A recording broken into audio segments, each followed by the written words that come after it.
Cuma 10 ini.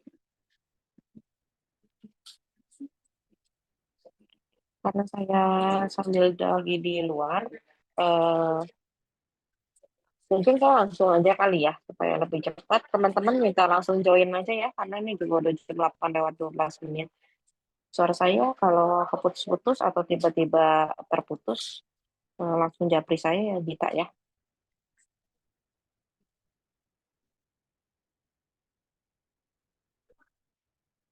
Eh, saya share screen,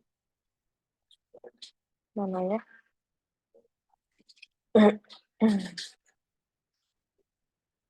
Ini, apakah layar saya sudah terlihat? Sudah, Ibu. Sudah, Ibu. Sudah, oke ya, kita mulai ya. Jadi ini adalah materi terakhir sebelum kita UTS. Jadi farmasi klinis di apotek itu ikut ke dalam ujian ya. Nah sebenarnya kalau kita bicara tentang pelayanan farmasi klinis ya, kita kenal pelayanan farmasi itu ada dua ya, ada klinis dan ada non klinis. Kalau non klinis itu lebih kepada manajerial, pengelolaan perbekalan farmasi ya, sediaan farmasi, alat kesehatan dan bahan medis habis pakai. Nah, kalau pelayanan farmasi klinis itu adalah pelayanan langsung yang orientasinya kepada pasien. Jadi yang pertama di pelayanan farmasi klinis itu ada pengkajian pelayanan resep, ya. Kemudian yang kedua ada dispensing, yang ketiga ada pelayanan informasi obat dan konseling, kemudian ada pelayanan farmasi di rumah atau home pharmacy care, pemantauan terapi obat dan monitoring efek samping obat. Ya, nah tentunya setiap layanan farmasi klinis yang sudah disebutkan tidak semua dapat dilakukan di apotek. Ya, untuk lebih lengkap, pelayanan farmasi klinis itu bisa dilakukan di rumah sakit. Ya, nah siapa sih pasien prioritas pelayanan farmasi klinik? Ya, tentunya tidak semua pasien ya yang prioritas ya. Jadi ada pasien pediatrik ya, itu pasien anak-anak, kemudian pasien geriatrik, pasien lansia, kemudian pasien polifarmasi ya, artinya adalah pasien yang mendapatkan obat dengan indikasi atau kegunaan yang sama lebih dari satu macam ya.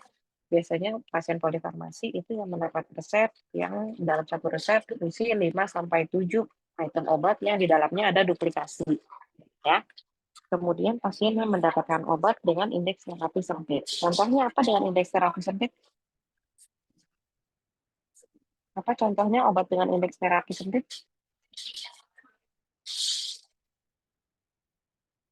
Ada yang tahu?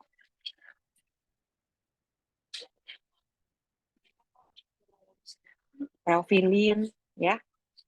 Nanti dicari contohnya apa sih obat-obat yang indeks terapi sempit, ya. Kemudian pasien dengan penyakit kronis, ya, pasien dengan yang menderita penyakit yang menahun, ya, mungkin seperti hipertensi, diabetes, ya. Kemudian pasien dengan obat kemoterapi. Nah, yang pertama bentuk farmasi klinik yang dapat dilakukan di apotek itu adalah pengkajian dan pelayanan resep. Ya, apa sih kegiatannya dalam pengkajian dan pelayanan resep? Yang pertama adalah penerimaan resep. Setelah resep diterima di apotek, kemudian diperiksa ketersediaannya. Ada atau enggak obat-obat yang diminta dalam resep. Ya. Kemudian setelah obat tersebut diperiksa, ketersediaannya dan ada, tersedia, kemudian resep dikaji. Ya. Kemudian selanjutnya ada penyiapan sediaan farmasi, alkes, dan BMHP. Ya, obat-obat disiapkan, kemudian kalau ada kebutuhan untuk peracikan, langsung dilakukan peracikan. Kemudian yang terakhir adalah penyerahan disertai dengan pemberian informasi. Ya. Nah, menurut PP 51 untuk penyerahan obat di apotek dan di rumah sakit itu adalah harus apoteker. Ya.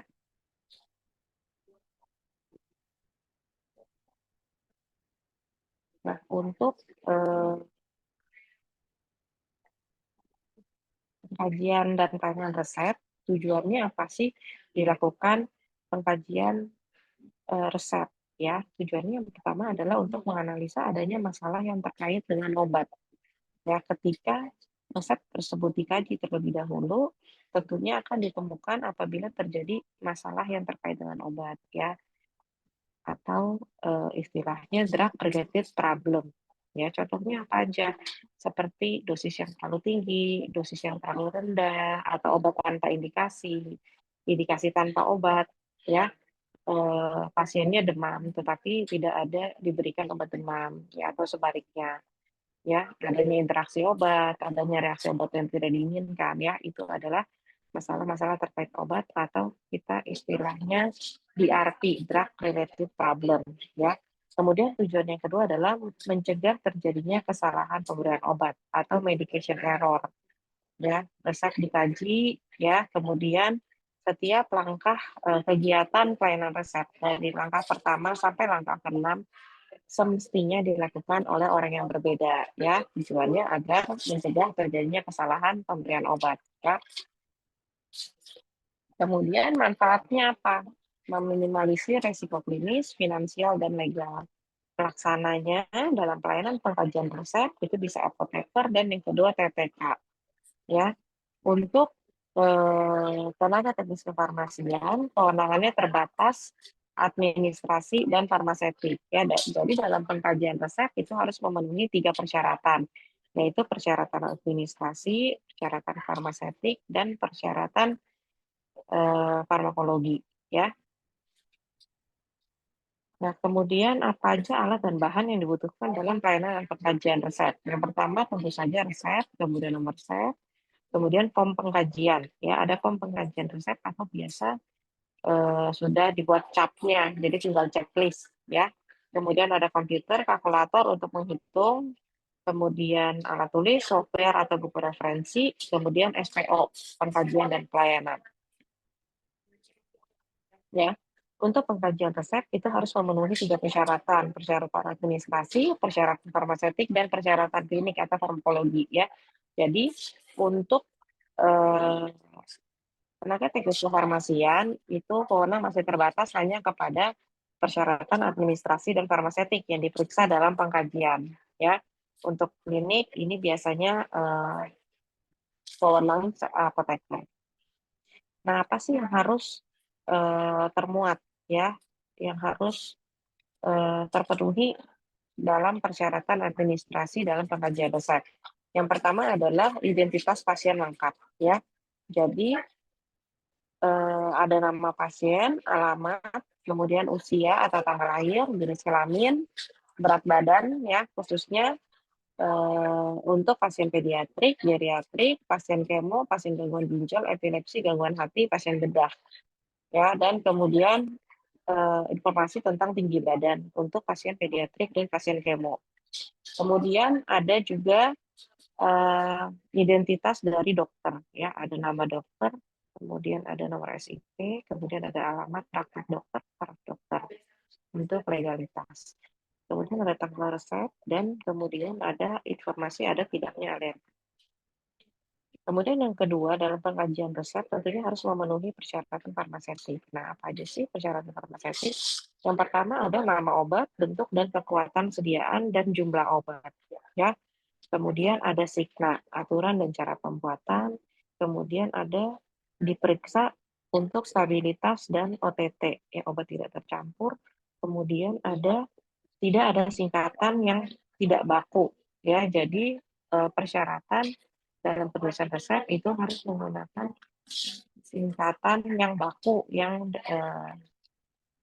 dapat dimengerti, ya, oleh tenaga kesehatan, ya, tenaga farmasi dan dokter dan perawat.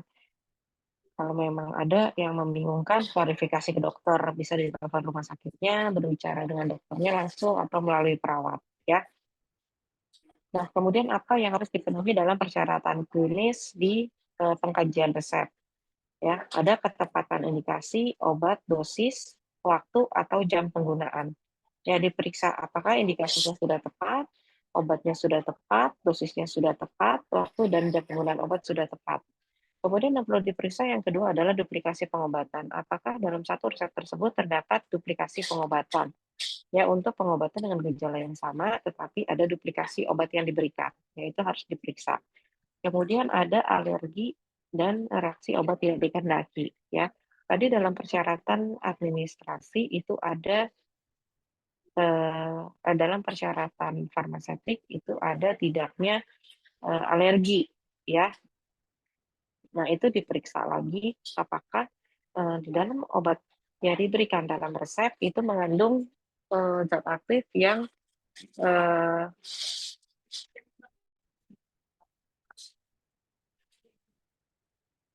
apakah ada obat yang ada di dalam resep itu mengandung zat aktif yang pasien tersebut alergi. Nah, itu perlu diperiksa. Kemudian apakah ada kontraindikasi, ya, misalnya keadaan pasien, apakah pasien tersebut geriatri, ada gangguan ginjal, kemudian mungkin apa pasien tersebut hamil atau menyusui, ya.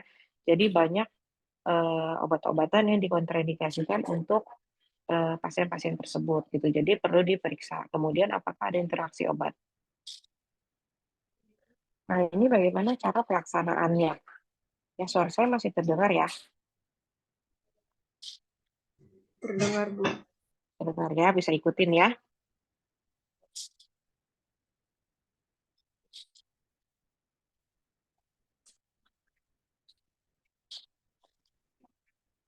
Ya, sekarang pelaksanaan pengkajian resep, langkah-langkahnya seperti apa? Yang pertama, terima resep. Ya, terima resep. Jika tidak terbaca, hubungi dokter. Ya, atau hubungi kalau di apotek biasanya karena resep dari luar, ya berarti pertama kita paling mudah untuk menelpon rumah sakit atau klinik tempat dokter tersebut praktek, ya tempat penulisan resepnya di mana. Nah, kemudian kita bisa tanya dengan perawat atau dengan petugas farmasi setempat, ya. Jadi kita harus cari dulu eh, tulisan dokter yang biasa dibaca oleh petugas farmasi, ya. Kalau memang tidak terbaca juga, ya kita bisa konfirmasi langsung ke dokter yang menulis resep, ya. Kemudian kita periksa kelengkapan administratif, ya. Kemudian kita cek list verifikasi resep di belakang resep manual, ya. Biasanya sudah ada catnya atau pada resep itu sudah ada kolom checklistnya, tinggal diperiksa, ya.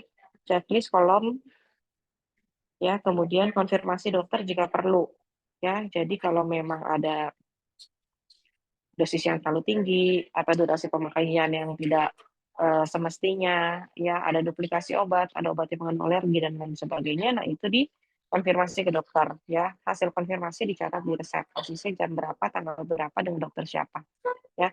Kemudian untuk obat narkotika itu diberikan garis merah di bawah nama obatnya. Untuk obat-obatnya mengandung psikotropika itu digaris di bawah nama obat psikotropika, ya. Kalau psikotropika beri warna garis biru, kalau obat narkotika di bawahnya diberi garis warna merah. Nah, kemudian persetujuan harga kepada pasien, ya. Kemudian disimpan hasil pengkajian resep buat laporan. Nah, ini adalah contoh form pengkajian resep, ya. Jadi di dalam form ini ada persyaratan administratif, kesesuaian farmaseutik, dan pertimbangan klinis. Jadi misalnya dalam satu resep kita periksa, ya kita screening dulu. Nama dokter ada atau enggak? Kalau ada, cek, ya diberi tanda centang di samping situ. Kemudian SIP ada atau enggak? Ya masih berlaku atau enggak? Ya kalau anak dokter ada atau enggak? Ya kita checklist semua di sini. Nah, kemudian di kolom ini adalah kolom untuk drug related problem atau medication error. Jadi ketika ditemukan ada DRP atau ada medication error, ditulis di kolom yang sebelah sini. Ya, untuk kesesuaian farmaseutik dicek untuk kesediaan, dosis, potensi, stabilitas, dan kompatibilitas, cara lama pemberian, adanya alergi, efek samping, interaksi, kesesuaian, dosis, durasi, jumlah obat, itu dalam pertimbangan klinis. Kemudian di sini diperiksa oleh tanda tangan dan nama jelas, kemudian di sini diberikan nama tanggalnya. Ya, nama apoteknya silakan ditulis di sini.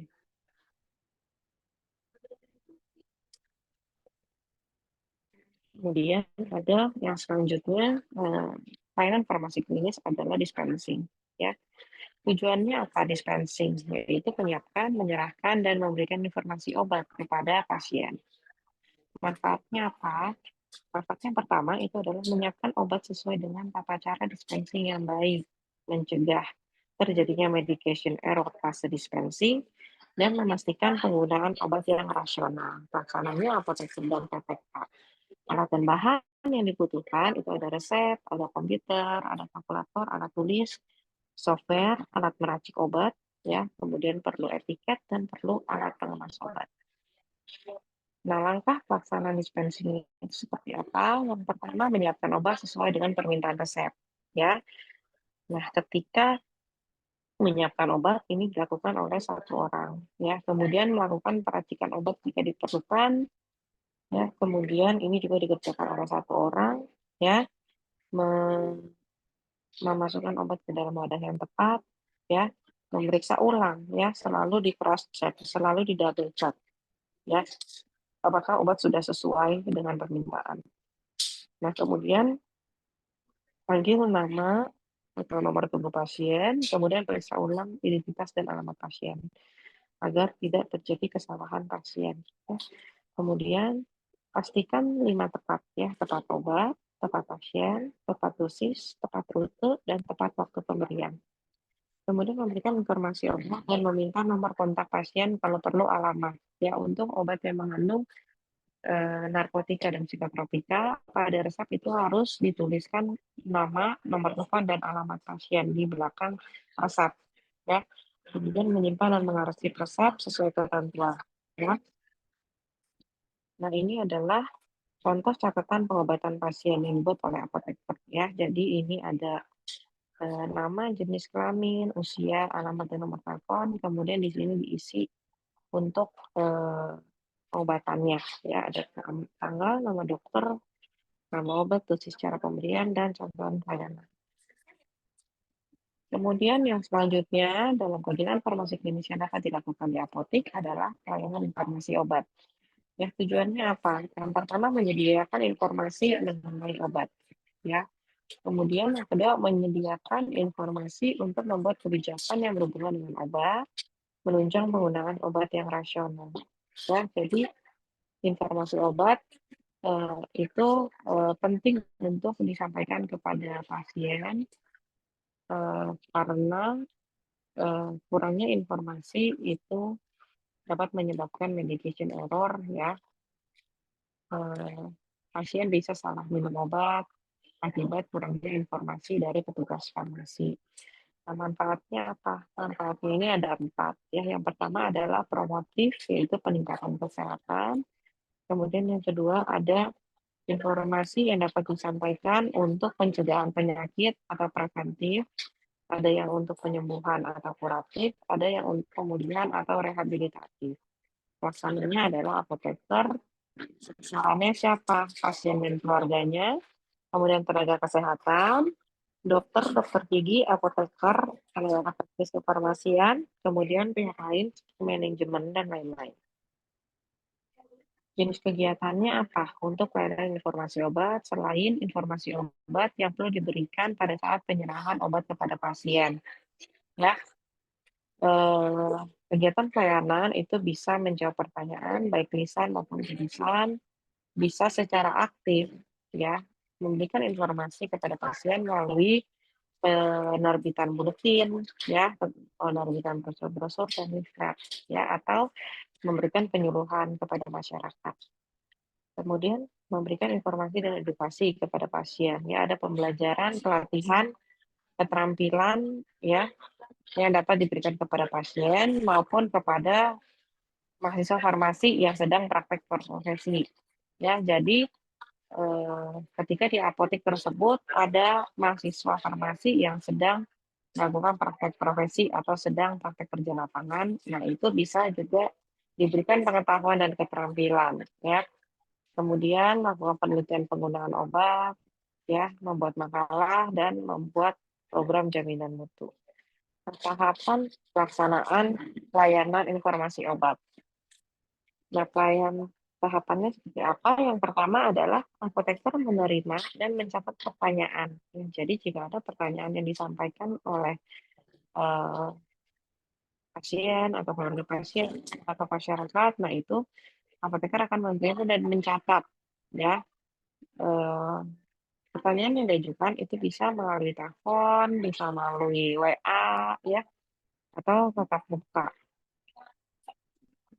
Nah, setelah dicatat, identifikasi nama penanyanya. Jadi identitas penanya itu dicatat, ya. Nama, statusnya, ya, apakah di tenaga kesehatan, apakah pasien, keluarga pasien, atau masyarakat umum. Kemudian kita tanyakan juga secara rinci data atau informasi terkait pertanyaan. Ya, jadi kita gali dulu data-data atau informasi-informasi yang ada hubungannya dengan pertanyaan. Ya, menetapkan urgensi punya pertanyaan. Ya, apakah pertanyaan tersebut harus langsung dijawab, ataukah boleh ditunda, dan sebagainya. Kemudian jawaban diformulasi, kemudian disampaikan jawaban kepada penanya secara verbal atau secara tertulis. Nah, ini adalah dokumentasi pelayanan informasi obat. Jadi setiap pelayanan itu harus ada dokumentasinya untuk arsip, ya. Nah, ini untuk dokumentasi pelayanan informasi obat. Ada nomor, kemudian tanggal, waktu, dan metode, ya. Dia pertanyaan melalui lisan, tertulis, atau telepon. Identitas penanya bisa ditulis di sini, kemudian data pasiennya bisa ditulis. Nah, pertanyaannya diajukan apa, itu bisa ditulis di sini. Jenis pertanyaan itu masuk ke dalam kategori apa, ya. Kemudian jawabannya apa, sumber referensinya dari mana. Jadi dalam menjawab pertanyaan dalam pelayanan informasi obat harus ada dasarnya, harus ada referensinya. Ya, referensinya ditulis di sini. Nah, kemudian penyampaian jawaban, ya apakah segera, apakah dalam 24 jam, atau lebih dari 24 jam. Kemudian di sini ada nama apoteker yang menjawab, tanggal dan waktu. Ya, metode jawabannya apakah melalui lisan, tertulis, atau telepon. Nah, kemudian yang selanjutnya untuk pelayanan farmasi klinis yang dapat dilakukan di apotek itu adalah konseling pasien. Ya, bedanya konseling dengan pelayanan informasi obat adalah kalau konseling obat itu ada proses interaktif, ya, ada melibatkan eh, pengetahuan, pemahaman, kesadaran pasien, ya, untuk mengubah perilakunya dan mengubah penggunaan obat pasien dan menyelesaikan masalah yang dihadapi pasien. Jadi kalau konseling obat itu biasanya dilakukan di dalam satu ruangan tertutup, ya, di mana di sana ada diskusi dua arah, ya. Pasien akan secara bebas untuk bertanya, ya, untuk eh, menceritakan pengalaman dalam penggunaan obatnya, ya. Ya, tentunya tidak semua pasien itu diberikan konseling, ya. Jadi pasien yang eh, memerlukan konseling yang diberikan, ya, nanti ada di slide berikutnya. Nah, untuk melalui konseling, apoteker perlu menggunakan atau melakukan pertanyaan dari three prong question. Three prong question apa? Yang pertama itu adalah apa yang dikatakan dokter tentang penggunaan obat ini. Jadi kita akan bertanya, kita akan mengukur sejauh mana pengetahuan pasien tentang penggunaan obat tersebut sesuai dengan apa yang dikatakan dokter, ya. Kemudian kita juga akan menanyakan apa yang dikatakan dokter tentang bagaimana menggunakan obat ini, ya. Kemudian apa yang dikatakan dokter tentang reaksi setelah obat ini digunakan atau apa harapannya, ya. Apakah obat ini bisa menyembuhkan atau obat ini hanya mengurangi gejala dan seterusnya. Nah, apabila tingkat kepatuhan pasien nilai rendah, perlu dilanjutkan dengan metode health belief model, ya. Apoteker harus melakukan verifikasi bahwa pasien atau keluarga pasien sudah memahami obat yang digunakan. Tujuan konseling itu apa? Yang pertama, untuk meningkatkan kepatuhan, ya, meningkatkan kepatuhan, mengoptimalkan hasil terapi, meminimalkan ROTD, risiko reaksi obat yang tidak dikehendaki, dan meningkatkan cost effectiveness, yang pada akhirnya meningkatkan keamanan penggunaan obat bagi pasien atau patient safety, ya. Nah, manfaatnya apa aja? Ya, meningkatkan hubungan percaya antara apoteker dengan pasien, kemudian menunjukkan perhatian kepada pasien, ya, membantu pasien untuk mengatur dan terbiasa dengan obat. Jadi ketika di dalam diskusi konseling, boleh ya menceritakan apa masalahnya terkait penggunaan obat. Oh, ternyata waktu minum obat yang tidak sesuai dengan jadwal kegiatan saya sehari-hari. Nah, itu kita bisa bantu untuk memecahkan masalahnya. Ya, bantu bagaimana mengukurnya. Ya, kemudian meningkatkan kepatuhan pasien dalam menjalani pengobatannya. Ya, diharapkan ketika selesai konseling, itu yang tadinya pasien nggak patuh minum obat, itu jadi patuh minum obat. Nah, kemudian untuk meningkatkan kemampuan pasien memecahkan masalah ini dalam hal terapi, mengerti permasalahan dalam mengambil keputusan, ya. Kemudian membimbing dan mendidik pasien dalam penggunaan obat sehingga tercapai tujuan pengobatan dan meningkatkan mutu pengobatan pasien. Pelaksananya siapa? Apoteker, kemudian sarana dan peralatan yang dibutuhkan. Yang pertama ada ruangan atau tempat konseling, ya. Perlu dilakukan di ruangan tertutup karena itu merupakan rahasia eh, kesehatan pasien, ya. Jadi pasien akan menceritakan tentang penyakitnya, tentang pengobatannya, tentang masalah-masalah yang dialami dalam pengobatannya, dan seterusnya. Kemudian alat bantu konseling itu ada kartu pasien dan ada dokumen konseling. Nah, sekarang apa sih yang perlu dipersiapkan dalam sebelum melakukan konseling? Ya, apoteker itu harus yang pertama melakukan seleksi pasien terhadap pasien prioritas yang sudah ditetapkan. Nah, ini ada kriteria pasien yang perlu diberikan konseling. Jadi tidak semua pasien itu dapat konseling, ya. Jadi siapa aja sih yang perlu diberikan konseling? Yang pertama adalah pasien dengan kondisi khusus, ya, pasien pediatri, ya. Pediatrik tadi apa? Pediatrik Pediatrik anak-anak, anak-anak, anak geriatri geriatrik orang lansia, ya. lansia. Ya, lansia. Kemudian pasien dengan gangguan fungsi hati atau gangguan fungsi ginjal, di mana ada perlu perhatian khusus, ada obat-obat yang dikontraindikasikan, ada perhitungan dosis yang khusus untuk masing-masing penderita, ya. Juga untuk ibu hamil dan menyusui, ya, banyak obat-obat yang dikontraindikasikan untuk ibu hamil dan menyusui. Nah, kemudian yang kedua adalah pasien dengan terapi jangka panjang atau penyakit kronis, seperti misalnya pasien dengan TB, pasien diabetes mellitus, pasien AIDS, pasien epilepsi, pasien hipertensi, ya. Tentunya dengan terapi jangka panjang, ya, di mana obat-obatan tersebut ada diabetes mellitus, ada hipertensi, itu perlu diminum obatnya seumur hidup. Ya, untuk pasien TB itu minimal 8 bulan atau bisa berlanjut apabila terjadi kekambuhan. Nah, begitu lamanya waktu minum obat yang dibutuhkan, tentunya pasien akan merasa jenuh, merasa bosan, ya. Banyak sekali permasalahan yang terjadi ketika obat harus diminum terus-menerus. Nah, itu perlu di konseling, ya. Kemudian yang ketiga pasien dengan yang menggunakan obat dengan instruksi khusus, ya.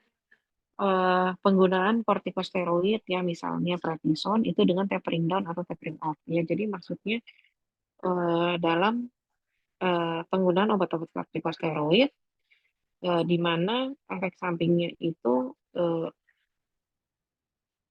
akan meningkat apabila penggunaannya tidak sesuai dengan instruksi dokter. Ya, jadi untuk pemakaian prednison misalnya itu penggunaan obat tapering down itu artinya dosis akan diturunkan seiring berjalannya waktu, ya. Jadi misalnya hari ini diminum 8 tablet, terus kemudian besok diturunkan menjadi 6 tablet, ya.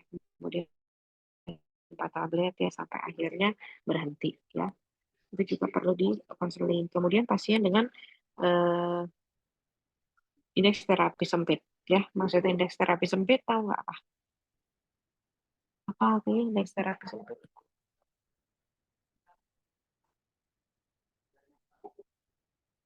Ada yang tahu? Bu, obat LD50 Artinya apa? bukannya, Bu? Kenapa? Indeks terapi sempit artinya Obat-obat yang bersifat nefrotoks. ya kalau dilihat dari kurva terapi itu artinya efek toksik dengan efek terapinya itu sempit ya. Jadi ketika dosisnya digunakan berlebih itu bisa menyebabkan toksik. Nah, contohnya ada digoxin, kemudian phenytoin, kemudian theophylline ya. Kemudian pasien dengan polifarmasi, artinya adalah pasien menerima beberapa obat untuk indikasi penyakit yang sama. Dalam kelompok ini termasuk dengan pemberian lebih dari satu obat untuk jenis penyakit yang diketahui dapat disembuhkan dengan satu jenis obat. Ya, yang keenam adalah pasien dengan tingkat kepatuhan rendah. Ya, kalau pasien nggak patuh minum obat, ya penyakitnya nggak sembuh-sembuh,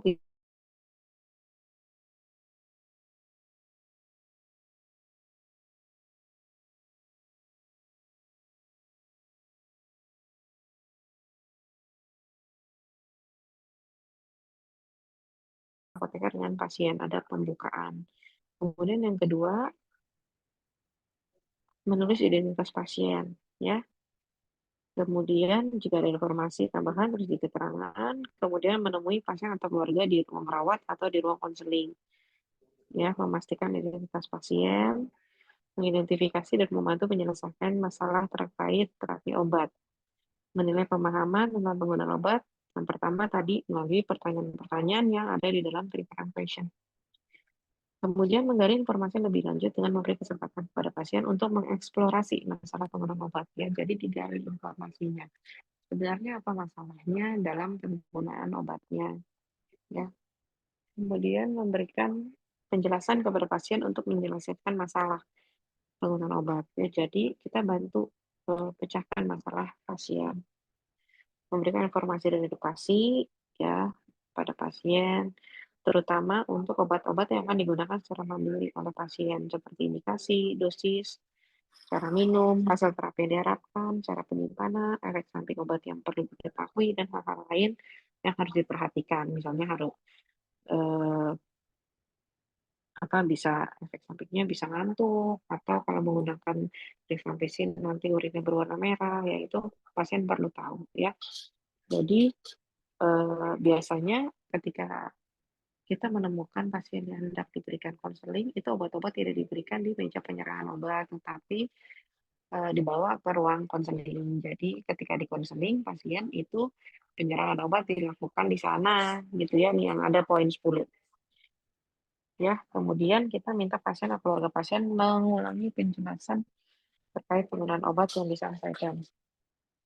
Ya, melakukan verifikasi akhir. Nah, ini ada dokumentasi konseling ya yang bisa diisi. Kemudian farmasi care, ikut aja deh.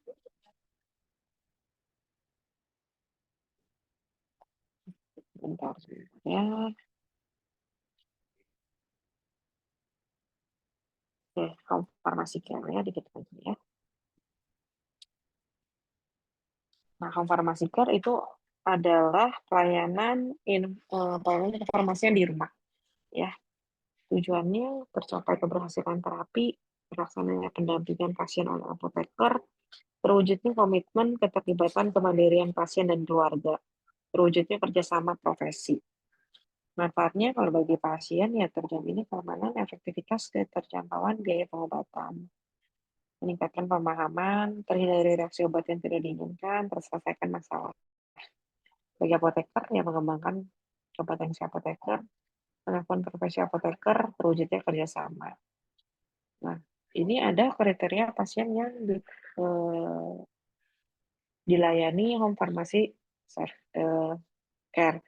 Yang pertama adalah pasien dengan penyakit kronis, ya. Kemudian pasien dengan terapi jangka panjang, kemudian pasien dengan resiko, misalnya usia 65 tahun atau lebih. Ya, kriterianya yang pertama pasien minum obat 6 macam atau lebih setiap hari atau 12 macam atau lebih ya.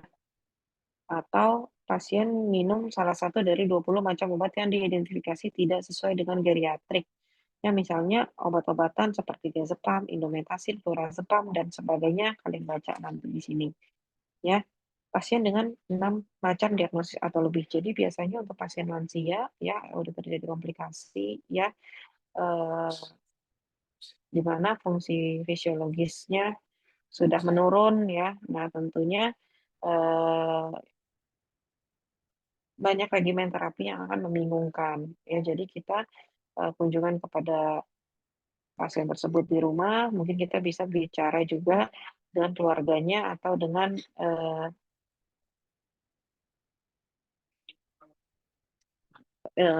seseorang yang menjaga atau merawat lansia tersebut misalnya ya.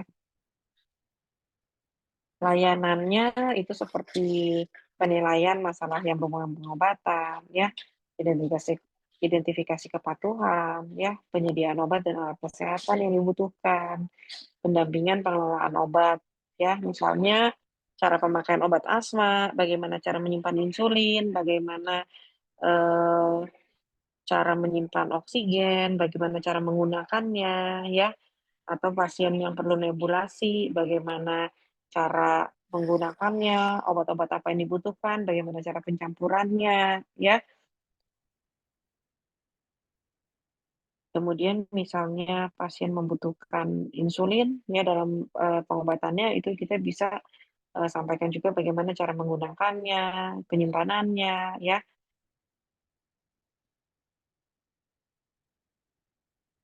Nah, tahapan pelaksanaannya itu penilaian awal ya, kemudian menjelaskan permasalahan farmasien di rumah ya. Pasien juga perlu memberikan tanda tangan lembar persetujuan untuk pelayanan tersebut ya. Nanti ini dibaca. Nah, dokumen yang dibutuhkan prosedur tetap pelayanan farmasi di rumah. Jadi ada SOP-nya ya. Kemudian catatan penggunaan obat, lembar persetujuan, dan kartu kunjungan. Nah, kemudian dilakukan juga monitoring dan evaluasi untuk konfirmasi care. Menilai respon akhir pelayanan farmasian untuk membuat keputusan penghentian pelayanan farmasian di rumah. Ya, jadi sejauh mana pelayanan tersebut masih dibutuhkan. Ya, jadi kalau sudah eh, membaik atau tidak diperlukan lagi ya dihentikan pelayanannya. Kemudian mengevaluasi kualitas proses dan hasil pelayanan farmasian, kemudian menilai keamanan dan kelengkapan kajian awal.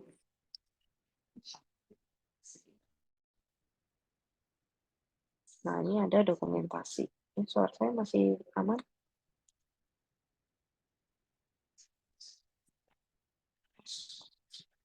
Halo? Halo? Suara saya masih kedengeran? Kedengaran Ibu. Oke. Ini ada dokumentasi pelayanan farmasi di rumah atau home pharmacy care ya. Jadi ini yang perlu dicatat ya, yang perlu dibuat untuk sebagai arsip atau pembuktian ya, kalau memang sudah dilakukan pelayanan.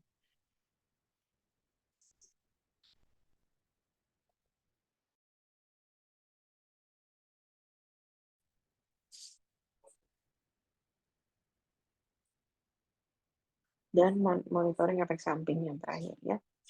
Karena pemantauan terapi obat ya, tujuannya untuk meningkatkan efektivitas terapi dan resiko ROTD, meminimalkan biaya.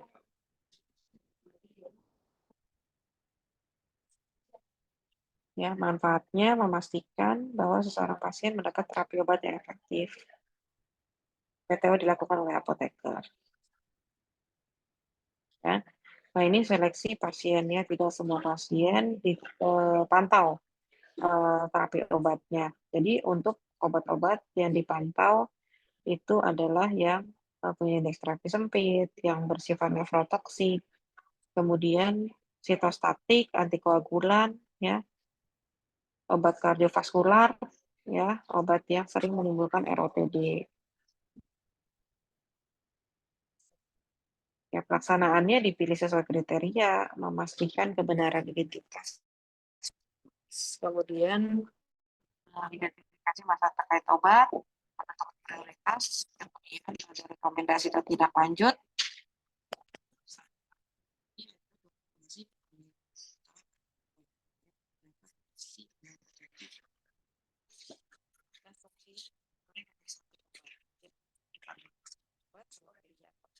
Ada formulir pelaporan dan terapi obat yang seperti ini.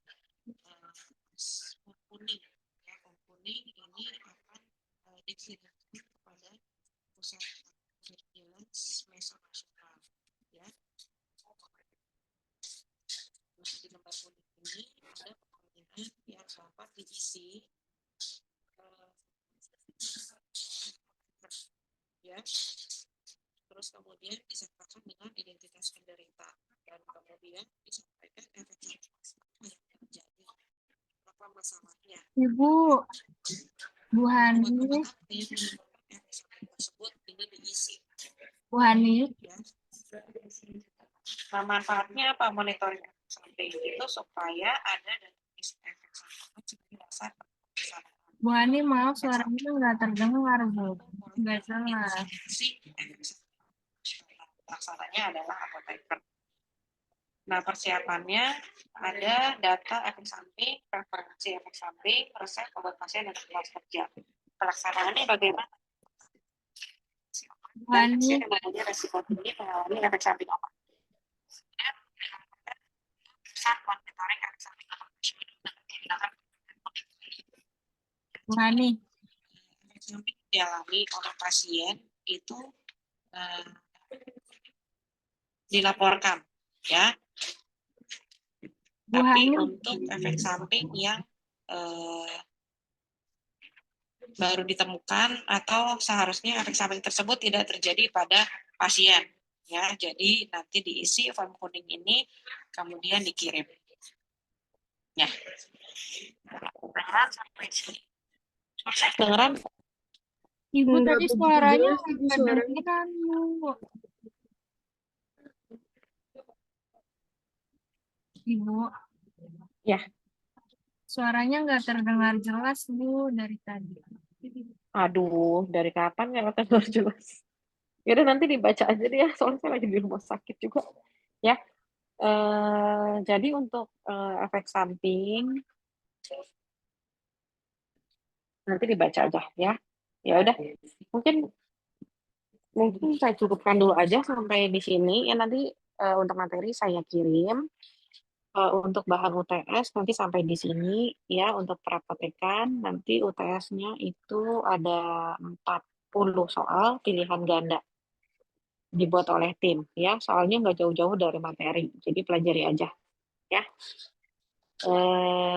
Gita, Gita, Gita ya di sini ya. Gita tolong dicek apakah semua mahasiswanya masuk atau enggak, di screen capture aja partisipannya, kemudian nanti WA ke saya, ada yang nggak masuk atau enggak, biar saya absen. Gitu ya. Gita, dengar suara saya? Baik, Ibu. Ya, oke. Itu aja ya. Mungkin saya akhiri dulu untuk pertemuannya pagi hari ini. Ya, terima kasih semuanya. Selamat pagi. Terima kasih, Ibu. Selamat pagi, Yo, Ibu. selamat pagi. Yo, terima kasih.